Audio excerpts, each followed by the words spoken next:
पुणे में भोंदू बाबा मामले पर उग्र प्रदर्शन, अशोक खरात की प्रतीकात्मक शव यात्रा निकालकर सख्त कार्रवाई की मांग। नासिक में सामने आए, आपको बताते चले, फर्जी बाबा कांड से पूरे राज्य में हड़कंप मच गया है। अशोक खरात के खिलाफ पुणे में जोरदार विरोध प्रदर्शन किया गया। तिलक रोड इलाके में बेटियां फाउंडेशन और गुलाबी गैंग की ओर से खरात की प्रतीकात्मक अर्थी निकालकर विरोध जताया गया। इस आंदोलन में बड़ी संख्या में महिलाओं ने हिस्सा लिया और जमकर नारेबाजी की। प्रदर्शनकारियों ने अंधश्रद्धा निर्मूलन कानून के तहत सख्त कार्रवाई की मांग की। इस दौरान यह भी जोरदार मांग उठाई गई कि रूपाली नाकड़कर के इस मामले में 6 आरोपों बनाकर तुरंत गिरफ्तार किया जाए।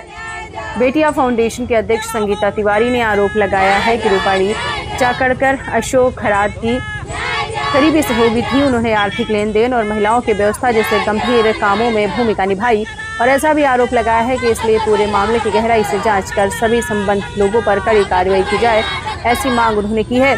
साथ ही आंदोलनकारियों ने यह भी आरोप लगाया है कि नीलम गोहे कई वर्षों से अशोक खरात के संपर्क में थी और लंबे समय से पूजा पाठ में शामिल रहती थी। महिलाओं पर होने वाले अत्याचार के खिलाफ आवाज उठाने वाली नेता बाघ और मेधा कुलकर्णी पर इस मामले में चुप्पी साधने को लेकर आलोचना की गई। प्रदर्शनकारियों ने अशोक खरात को कड़ी से कड़ी सजा, यहां तक कि फांसी देने की मांग की। इस घटना के बाद राज्य में अंधविश्वास और भोंदूपन के खिलाफ एक बार फिर गुस्सा भड़क उठा है और सरकार के तत्कालिक सख्त कार्रवाई करने की मांग जोर पकड़ रही है।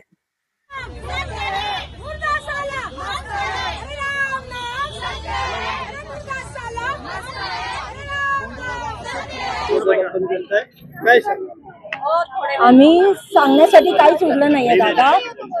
रुपाली चाकणकर या बलात्कारी खरातच्या मार्केटिंग अधिकारी होत्या। त्याचे पैसे सांभाळणं, त्याच्याकडे महिला घेऊन जाणं हे त्या काम बघत होत्या आणि अशा वेळेस आमची मागणी आहे रुपाली चाकणकर बाईंना अटक करावी आणि बंधू बाबाला फाशी द्यावी।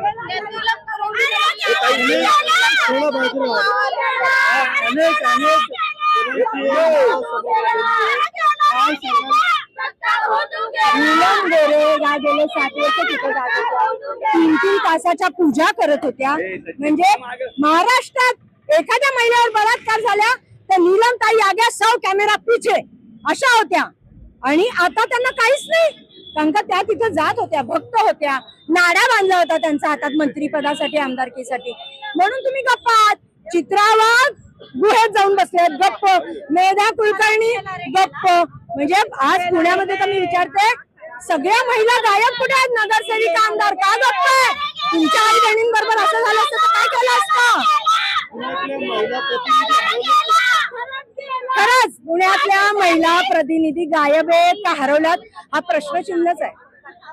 काही मध्यंतरी तुम्ही नाशिकला भेट दिली, तिथे पोलीस आयुक्तांशी चर्चा केली, मात्र अजूनही कोणती दखल घेण्यात आलेली नाही। मग रस्त्यावर आम्ही अजून उतरणार ना। आज मयत काढली, उद्या कोर्टात घुसून मारू आम्ही त्याला। लक्षात घ्या, महिला रस्त्यावर अंत बघू नका, तिच्यावर कारवाई करा, तिला अटक करा, आमच्या मुलीबाळी वाचवा।